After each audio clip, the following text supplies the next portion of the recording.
Hi, everyone. It is terrific to be here. What a full house. Thrilling. So, we are going to talk about these crazy, uncertain times that we're living in, from layoffs to bank crashes. That's better, isn't it? Okay. To hype cycles around ChatGPT, to lingering trauma from the pandemic. We're living in really crazy times, and a lot is falling on these folks and all of you. So we're going to talk about how tech leaders can navigate during these crazy, uncertain times that we're in. So I've got a fantastic panel here, and we're going to intro Mike, Ashish, and Sam in a second. They're going to each go through and talk about sort of who they are and where they're coming from. Let me just tell you who I am. So I'm Kathleen Kennedy.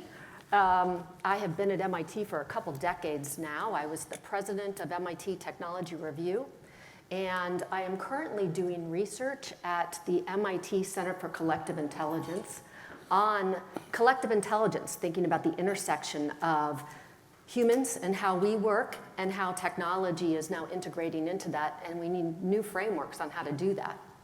And then I'm putting a lot of that into practice where I'm working at Open Learning on a project called MIT Horizon that is a learning platform for large organizations to upskill their entire organization around AI and other new emerging technologies. And we're working with big organizations like the US DoD and NATO, and then we also work with corporations such as BMW, Schlumberger, General Mills, Aetna Healthcare, and on and on.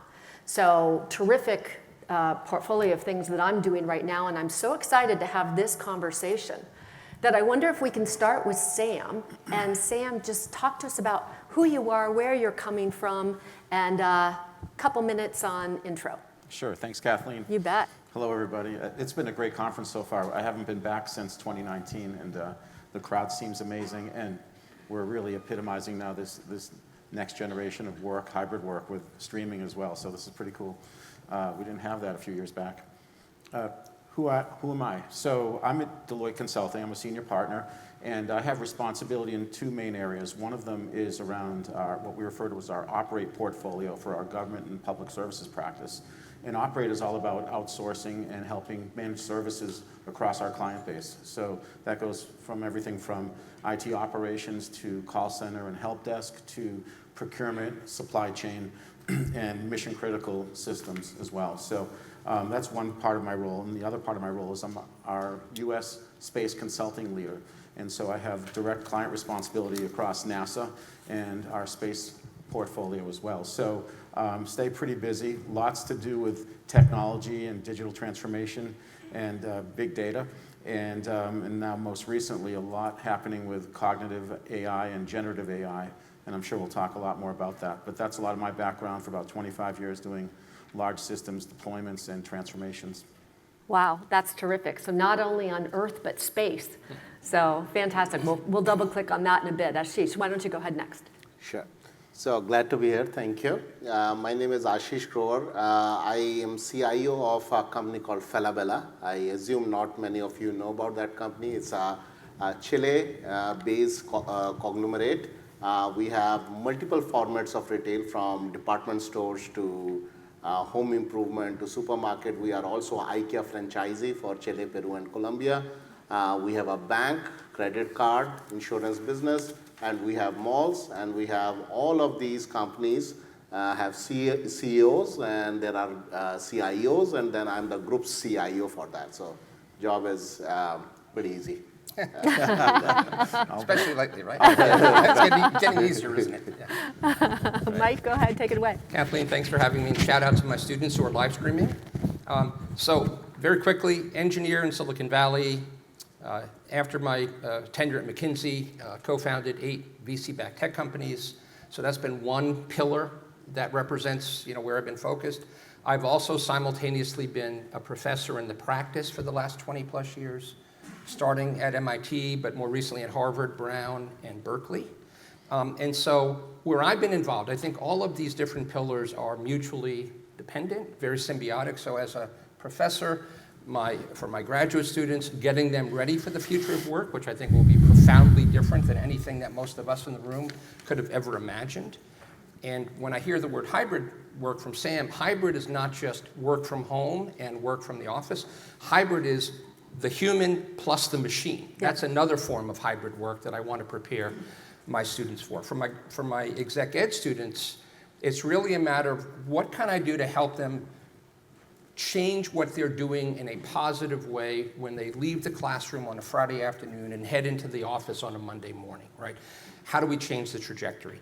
For my innovation consulting clients, it's really to hold up a mirror to them as someone who travels and has spent a lot of time in Tel Aviv and Boston, Silicon Valley, and Austin, Texas, helping them recognize some of their failings, speaking truth to power, lighting a bit of a fuse under their butts, and helping them recognize that what they're doing today is simply not good enough to allow them to continue to be a vibrant organization.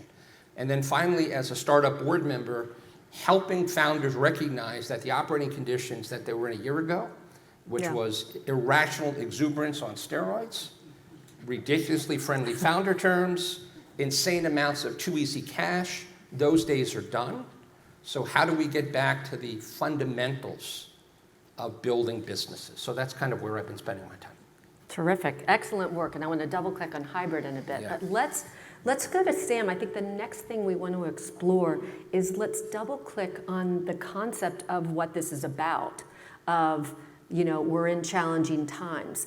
Sam, how are you feeling about these challenging times? What are you seeing? Well, what we see is really a shift from I think what he just was referring to was a huge mode of hyper growth, and now we're going to more normalized growth where cash flow matters, where profitability matters, where reasoning matters. And I think we're seeing that proliferate across business, not only on the business side, but also on the human capital side of it. So thinking about our employees and how some of that equilibrium has now shifted, and thinking about what it means to hire someone, retain them, and then help grow them and nurture them. That all has changed in the last 2 or 3 years with hybrid work and the shift in some of the economic and financial perspectives that are now ahead of us. All right, terrific. Ashish, you're operating a lot in Latin America. Is there a difference that you're seeing between here in the US and Latin America? Fundamentals are similar, but there are some nuances, right? So I think economic uncertainty is everywhere right now, including in the US, and whether we are in recession, not recession, somewhere in between. I mean, that debate goes on. And when I think from a Latin America perspective, there is a little bit more of that. There is a currency fluctuations. There is a high inflation. The money is expensive. It brings a lot of pressure in the whole uncertainty on each. There is also a lot of political challenges depending upon which country you're talking about. There is a lot of that. The second thing is with hybrid workforce, how do you align organization and change and make things happen across all the countries that you are in. When you are a multi-country company and your teams are in multi-country, it becomes another level of challenge, because unlike US, Latin American countries, most of leaving Brazil out, are smaller countries.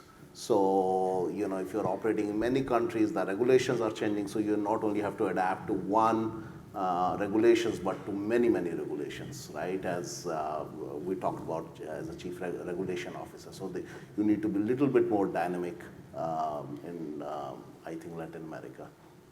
All right, terrific. Now, I want to go back to Sam. And now I think we've established that it's challenging out there.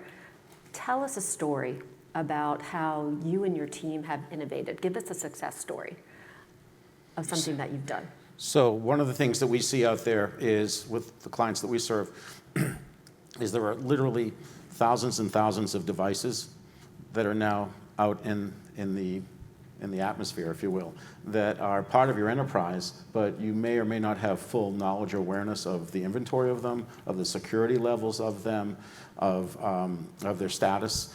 and helping our clients figure out, okay, what does that mean in a zero trust kind of a movement that we're heading toward? And what do we do with identity management and access management across those platforms? And so we created a platform at Deloitte that we take to our clients, and we use it internally as well, that helps us drive that identity and access management in a much more managed and premeditated way. So you have full control over who's accessing what, at what levels within the organization, or at what roles they're playing. And that's not only for your own employees, but also for your partners and your contractors. Yeah, zero trust. I hate that we live in a zero trust world. Do you think the genie's completely out of the bottle on that? Yeah, I don't think it's going to go back in the bottle. Actually, it's probably going to get more and more less trustworthy, if you will, because of all the fraud and abuse out there. There's billions of dollars of financial losses annually due to it. And the positive side of it, though, is there are technologies now with identity and access management as well as with blockchain, and these are going to be the enabling components to help us drive much more trust moving forward. All right, some positive news. I think I have to throw multi-factor in there as well. Terrific, terrific. Ashish, tell us a success story. So for us as a Falabella group, I mean, we are a 130-year-old company, and one of the things we strived and we were very successful in all these hundreds of years and through various cycles was each company of ours, multiple retail formats and bank and malls, were very successful in what they were doing. So there was a whole construct of specialization and fight your way out to number one or number two, very much like if you know about GE used to have that philosophy. And then about 5-6 years back, we realized the business model has to change. The kind of companies we are competing with are very different, and it's becoming a more global space. So it's not hard for Amazon to ship to Chile, and similarly for Alibaba to do the same in Latin America. So the competitive space is changing, and one of the things we decided to do was building an ecosystem of all our capabilities, and which meant changing a business model, building a lot of platforms from a technology perspective and business platform perspective, and also changing the operating model. I have not seen many retailers in the world who have a pure play marketplace and banks who were able to create a pure play digital wallet. So we have been able to create 2 more business models connecting to our whole customer life cycle, and being able to change the whole organizational ways of working rather than working as 20 companies, how do we work as one ecosystem company? Terrific. And before we get to Mike's success story, I want to just ask some of the organizers, I'm supposed to have a tablet so that I can access, the questions online, because what I also like to make sure that we do, I've got lots of great questions for these guys, but I want to hear from you on what are the questions that you've got. So if you can put them on the feed, that would be terrific. All right, so Mike, over to you, success story. In order to innovate, you need to have a fertile culture for innovation. And so I'm going to start maybe one step behind where these 2 gentlemen started their stories. And it's a fairly common engagement that I see, where I've been acquired 8 times by companies like IBM and AT&T. And so as an entrepreneur, right, I feel like I live in the world of color and rich oxygen. And then I become a part of a much larger organization, and a lot of the things that we were required for seem to be suffocated. And so now, as someone who's consulting to these organizations, I'll give one story that I had shared with you, Kathleen. It's a very large Asian tech company, incredibly paternalistic, incredibly hierarchical, and during the Great Resignation, their attrition rates were probably 3 to 4 times higher than anyone else, which is really saying something. And what it really came down to more than anything was senior leadership failing to understand the importance of engaging with, allowing for the full contributions of younger digital savvy leaders. Okay? And so this was a 1-year transformation journey. A brand new CEO was brought into the business in order to help reset the culture. And in partnering with him, we held some almost bloodletting sessions, I think is the only way to describe it. Some unbelievably intense sessions to get people to really share their frustrations. Sounds messy. Yeah, it was pretty messy. Yeah, but sometimes there's no option, right? Colorful. And so what ultimately happened was senior leaders and younger digitally savvy emerging leaders were able to finally appreciate one another's opportunity and what they could do to contribute, right? Another area of hybrid work, senior people, younger people. And over time, what we were able to do is identify the 5 most critical obstacles to innovation success in the organization, assign cross-functional teams from across the business, and have the senior executive sponsor from each of the functional areas in the C-suite sponsor these 5 teams, sponsor these 5 initiatives, and begin to prove internally that, one, you can drive innovation, and that you can change the culture to allow it to happen. So that would be the story I would share. Love it. I want a raise of hands out here. Raise your hand if you feel like your organization struggles with innovation or integration of new ideas. Be honest. Yeah, not that bad. Not that bad. Should be I see a guy everybody. with 2 hands over there. That's good. Okay, so that's interesting. I guess, this is an MIT conference, Yeah. so perhaps interesting. So what we want to do next, I like to do speed rounds. So we're going to do really fast, quick answers. We'll have a couple of these throughout just to change the pace up a little bit. And Sam, are you ready? The first one is myth busting. So give us just an example of something that you think there's a lot of hype out there, but it's actually a myth. I would say that the myth is that AI will be required to be a differentiator in the next 5 years. Wow. Myth? Aha. I think it's a myth. Interesting. And the reason is because of the abundance and the availability of AI. We're at an early stage, but in 5 years, it's going to be table stakes. Everyone's going to have it. All of your competition's going to have it.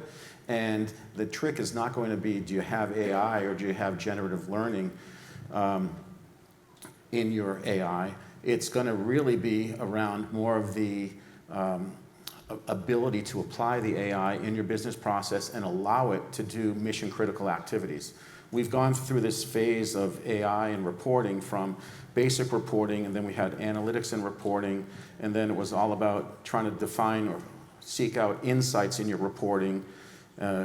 Talked about predictive, which is kind of where we've been over the last 2 or 3 years, but now this new dimension of generative AI with ChatGPT and others, where you bring in the human factor as well as the analytic dimension and the modeling that's within engines like ChatGPT is really powerful, but it's all about how you're going to now apply it.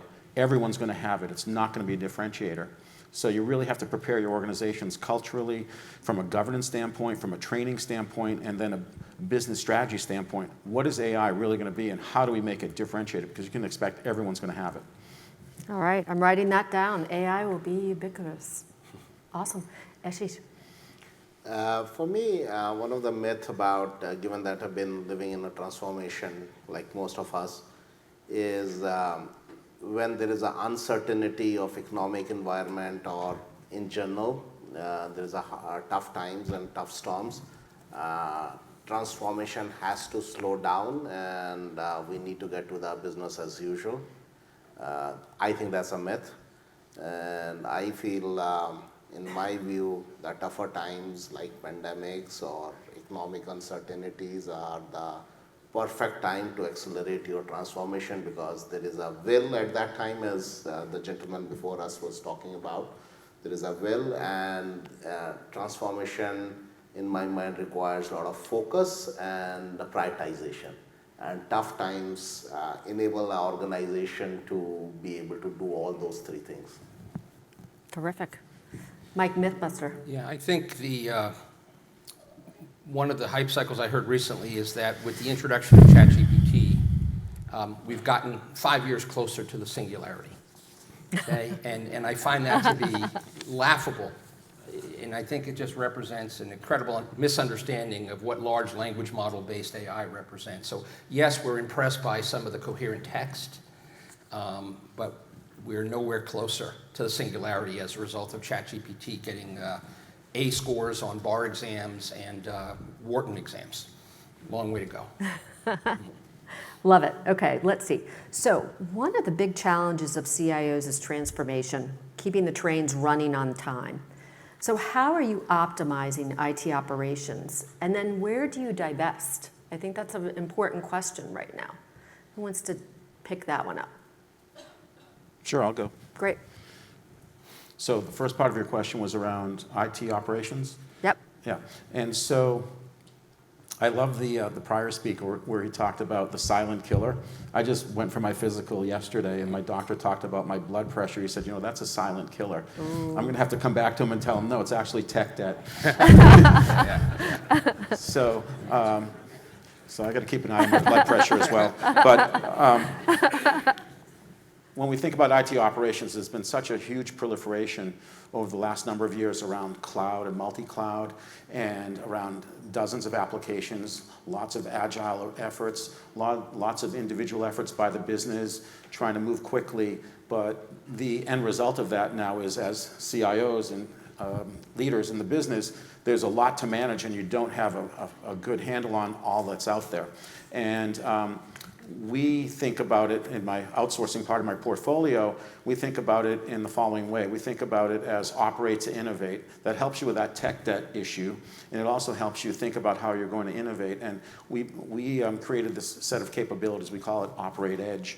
And we use it for ourselves and with our clients. And what it helps us do is manage IT operations and helps us with a single pane of glass, a dashboard view that gives us a perspective from everything from your cybersecurity threats to your hardware, your network, your applications, and the status of all these different systems. So a console operator or an IT operations leader doesn't need to log into a number of different systems. We can integrate that all back together with AI and with reporting and predictive analytics to help determine then where are we and where are some potential trouble spots. So that's how we've got our arms around it for our clients in some of the largest systems out there in the world. That's terrific. So, okay, so that's good. Ashish, either another idea around that, or where do you divest? What do you cut loose? So, as I said, I think during these times, what's the most important thing during transformation while balancing a business as usual is how do you bring a focus to the organization? And it's very easy to get pulled into 15 different things. And I think bringing the focus to what is the most important for the organization from a business perspective or to your customer's perspective and from a technology risk perspective is, I think, the biggest job our CIOs should do today in terms of figuring and aligning the whole executive team in those priorities. And you need to figure out which battles you want to fight for. I mean, the first session or the second session on resiliency was a very important session for CIOs in terms of figuring out there is a threat out there, there is a cyber threat, there is also a lot of instability and a lot of infrastructure obsolescence, legacy systems and whatnot. And how do you balance between building a resiliency versus transforming those systems, and where do you want to transform, why, and where do you want to build more resiliency in the existing systems and why, and what are you going to have a long-term and a tactical plans as well. So I think figuring out what is important for you. Do you want to really make your data center state of the edge, or you want to go 100% cloud, or what you're going to keep where? So bringing that clarity helps you make those investment decisions on what's right for you and bringing those tough conversations on the executive table. All right, terrific. Okay, so we've got a terrific question here from Steve Whitaker. It is, there's a suggestion that we have an adoption crisis, not an innovation crisis. How do we guide adoption in our organizations during persistent uncertainty in multiple dimensions? Mike, that's got your name written all over it. So it's a great question, Steve.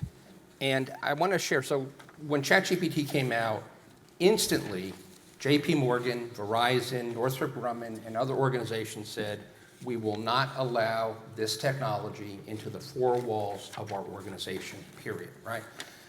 You do not want to be an enemy of the future. And so I've got to believe that as an organization, you need to have teams, small teams, whose job it is to constantly have their antenna out, looking for next generation technologies that can have impact and begin to experiment with them, right, in order to understand how we can apply this at scale.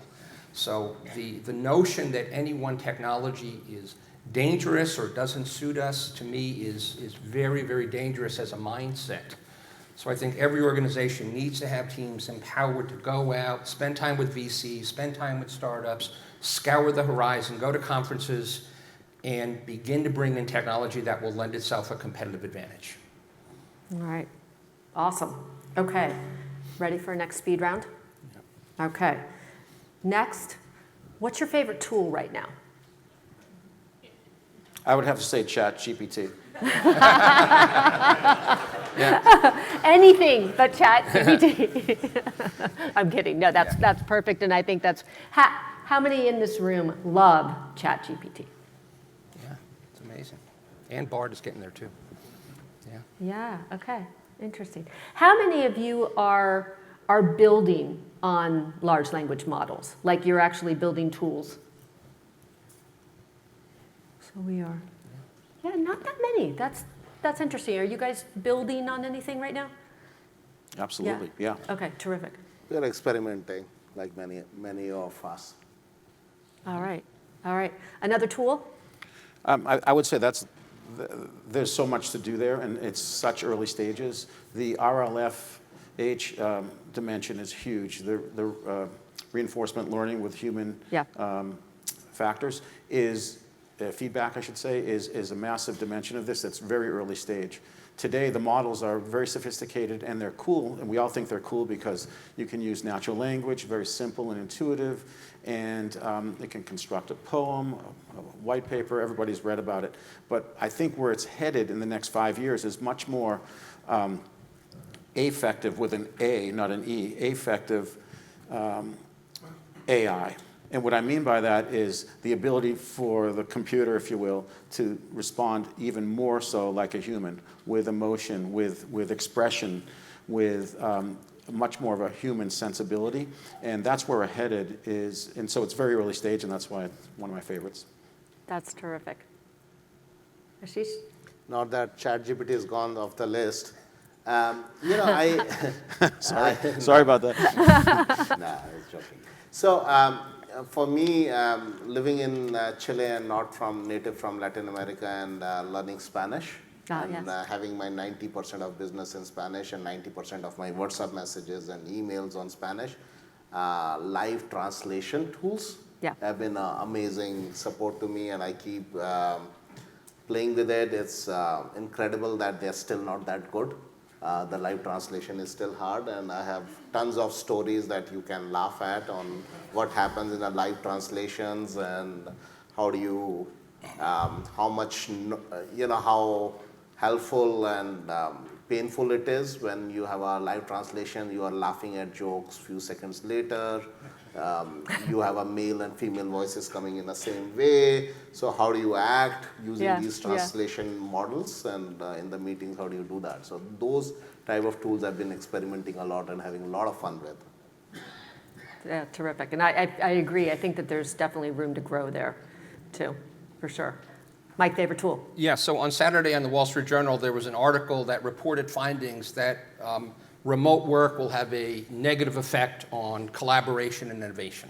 And so I disagree. I disagree too. And so one of my favorite tools is something like Mural, okay, which allows remote teams to design as if you're standing shoulder to shoulder at a whiteboard. I have found it to be incredibly powerful, whether a team of 5 or large groups across design sprints. And then on a very different domain, I started experimenting with AI-based sales and marketing tools about 5 years ago in my last startup. And they are insanely effective and in many cases have put the sales and telesales teams to shame in terms of their ability to get to highly qualified prospects, to set up meetings. There's one company in particular known as Gong that allows the entire sales organization to up-level its skill set so that everybody is working from the absolute best example of the best email message, the best voicemail message, the best demo, the best quote. So these are very powerful tools, and they've actually been around quite some time.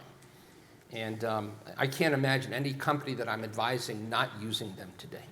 Terrific, good. I always love the good recommendations. Okay, so I need more questions here. So I know we are doing such a great job on asking the questions, but really want to hear from you. So fill in questions as they come to you. But now we're going to shift the conversation to the changing role of the CIO and your changing role in thinking about, like, what does it mean for driving revenue? What does it mean for the boardroom? How are you seeing that role shift, and especially in these uncertain times?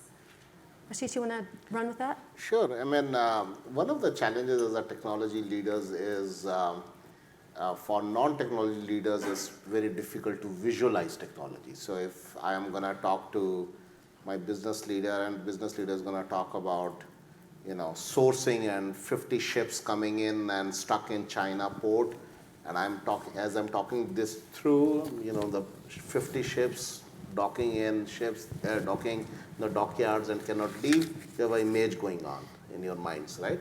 And when I say we need to digitally transform and have a legacy system which need to have a new microservices, what is the image you get in your mind?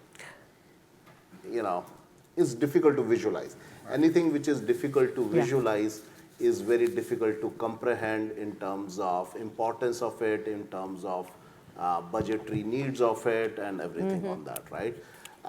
So on one hand, I think CIOs need to be a great chief learning officers, because you need to learn a lot because technology is on steroids. On the other hand, you are also, we are, educating everyone in the executive board, including the boardrooms, how to measure effectiveness, efficiencies, how do you balance between build and run and innovation and others, is a job of a CIO. If you're not going to do it, nobody else is going to do it for you. So you have to take that seat and you have to push for your voice on the table of board and on the management. No, that's terrific. And I have to say, thank you for validating one of the things my team has been working on. We do executive summaries on sort of all these key technologies. We just did a package on generative AI. What does an executive need to know? So that's really good to hear on that. Sam. Same question around the role of the CIO. I think the CIO is transformed into kind of a role that's almost a wizard. You've got to be a strategist. You've got to be operationally sound, keep the trains running on time. You've got to serve the need of the business. You've got to help drive growth and productivity. And it's a really, really tough job. And as you said, many of the executives, the business side, don't really understand technology and the full impact of what it could do. And there's often an oversimplification of what needs to be done and how you're going to get there. Right. The reality of it is the technology, and I think we touched on it a little bit, the technology is really less of the challenge, and it's more around the change management and the adoption. That was one of the questions that came in.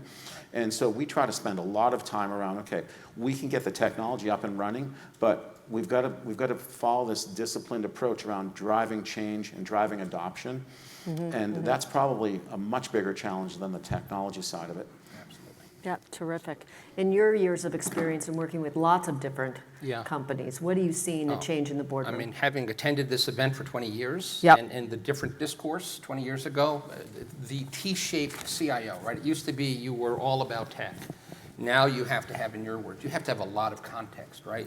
So there were those periods when the chief digital officer was going to take over the role of the CIO, and the CIO was becoming less relevant. And then COVID came, and the CIO proved that this role is absolutely the core. Yeah. So yeah, I think that the CIOs today are much more business-oriented. Not that they don't have a technical grounding, they have to, but they have to be able to talk at the board, talk at the executive table, and as you said, right, change management, right? It goes back to the adoption question. If you can't convince your peers that you need to bring a new technology and give up technology debt or whatever it might be, you're not going to succeed. So that's a critical part of it. And I think it's probably the toughest job in the company, quite frankly. So if Especially with the pace of technology coming at us now. It's insanity, right? You've got to be a wizard. It's insanity. You've got to be a wizard. Yeah. All right, If- so then, the toughest job, yeah, go. If I may add, I mean, I find it very funny when I see the ads for a full stack engineer. Yeah. And there's a full stack, we want a back end, front end, DevOps, this thing, that thing. I think this is a time of not a full stack engineers, it's a full stack leadership. Yeah, I love it. From change management to Yeah. technology to regulation. Great way to visualize it. Yeah, Yeah. wizards with full stack leadership. I love it. Okay, so then, as you are wizards, next speed round, advice. What is your best piece of advice for these fellow wizards out here? Sam, you got one? Sure. I think the trend is your friend. You've got to acknowledge, and I'm sure many of you do, where we now are in the business cycle. We went from hypergrowth to growth, and so understanding what that means to your business and the overall intention now of the business moving forward, and how that drives certain decisions from hiring to asset management to investments that you'll make in your business, and being able to position those with the proper levels of ROI and understanding to work those messages and strategies back up the chain to ensure you can get the support in the investment you're looking for. I think that is really what I would say is the most fundamental key, is we are not where we were 18 or 24 months ago, and understanding how you're going to be able to pivot strategically from a business and operations and a strategic standpoint into this next phase of the economic cycle. Terrific. Best piece of advice. For me, I mean, what George said yesterday was very hard-hitting, of saying great time for a great CIOs and worst time for our average CIOs. And I guess we are all somewhere in between that range now. And I think the grit and speed is what is needed as a CIO, because it's not easy and you need to keep doing it, keep having that grit and move fast. No decision is perfect. Yeah, no, that's good. Good. Yeah.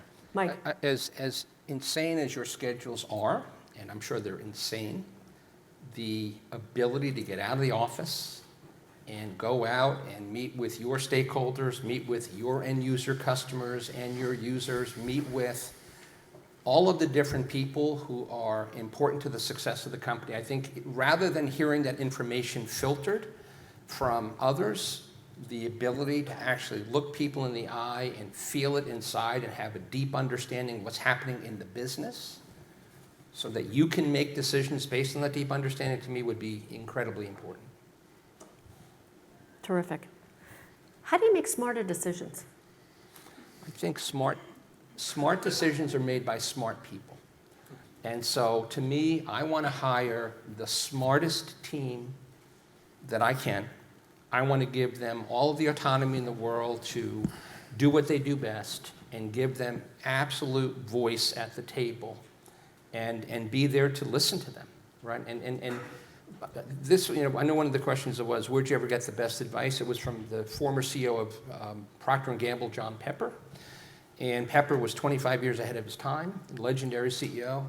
Right? He was talking about diversity around decision-making, but not racial diversity, cognitive diversity, functional diversity, experiential diversity.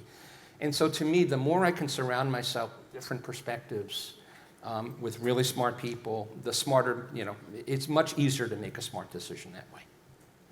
Excellent. All right, well, Steve Whitaker gets the star. Yeah. I'm on the last question, our final speed round. Everyone gets 1 minute on, and we'll start with Sam. Sam, imagine that we are here in 5 years. And now Chat GPT is everywhere. Everyone has generative AI completely, as you've already told us. What do you hope that we'll be talking about? I hope we'll be talking about how all this great technology that everybody's excited about helps us grow our businesses, helps us become more efficient, more effective, removes a lot of the mundane, repetitive work, and allows people to grow into the next set of roles that are going to be necessary to manage these systems, to run and design and operate. And I also hope, very much so, that we're able to get regulatory and philosophic control over this very, very powerful technology. It has the ability to change our lives in very dramatic, positive ways and maybe not so positive ways. So in 5 years, the possibilities are going to be significantly larger than they are today around the impact on our society. So I'm hoping that in 5 years, we'll have a grip on it from a societal standpoint, which is probably the biggest challenge. Terrific. Ashish, what do you hope to be talking about in 5 years on this panel? Wow, I didn't think so much about that. But I think right now we still, like we talked about, full stack leadership. I feel the CIO role itself is kind of a mindset that is different from the business, right? And I think that bridge, that gap is reducing a lot. So I think like Chief Information and Digital Officer, maybe there will be a Chief Information and Executive Officer. I mean, the technology is so core to what we are doing in every type of business. I do not know if the role has to exist in the same way and same form in the next 5 years. Oh, that's interesting. Interesting. The 25th anniversary of the CIO Summit will be rebranded potentially. Maybe. Yeah, no, that's interesting. It will be your 25th year coming. So Yes. what do you hope to be talking about then? I'm going to take a very utopian view, which Please. is this Cambrian explosion of AI is going to augment human intelligence, augment human capability in an incredibly profound way. And it's going to allow us to consider solutions we would have never conceived of when it comes to climate change, when it comes to food insecurity, some of those things. Mm-hmm. And that all of us no longer fight the machine, right? Garry Kasparov lost to Deep Blue. Asian Go champion lost to DeepMind, to AlphaGo, right? I can go on, right? When we embrace what's best in humanity, creativity, innovation, emotional intelligence with what's best in the machine, and we're not threatened by it, and our machines become trusted and valued teammates and make us all better at what we do individually, as a team, as a department, as a company, I think that could be a step function forward in the way that we live our lives in society.